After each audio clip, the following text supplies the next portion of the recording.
সকালের জলখাবারে আজকে নিয়েছিলাম আগের দিনের খিচুড়িটা গরম করে নিয়েছি, তার সাথে আলু ভাজা করেছি। এই খাবারটা খাওয়ার পরেই বেরিয়ে পড়লাম বাড়ি থেকে ডাক্তার দেখাতে যাব, কারণ এখনও সপ্তাহে প্রায় একবার করে ডাক্তারের চেক আপ আমার চলতেই থাকে। আর এই যে কর্তামশাই দুজন একসাথে যাচ্ছি। ডাক্তারের অ্যাপয়েন্টমেন্ট ছিল 6 জনের পরে, কিন্তু সৌভাগ্য করে সবার আগে এসেছি বলে তাড়াতাড়ি হয়ে গেছে। ডাক্তার দেখিয়ে তাড়াতাড়ি বাড়ি এসে স্নান করে সাজুগুজু করে নিলাম। যাব হচ্ছে বোনের বাড়ি, তাই জন্য দিদিও এসেছে, দিদির ছেলেমেয়েরাও এসেছে।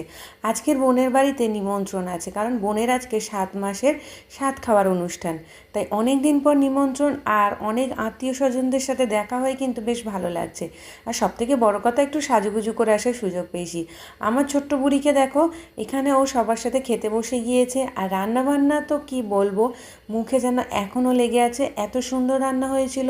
সব কটা রান্নাই কিন্তু আমার মনের মতন। খাওয়া দাওয়া শেষ করে আস্তে আস্তে চলে এলাম বাড়ির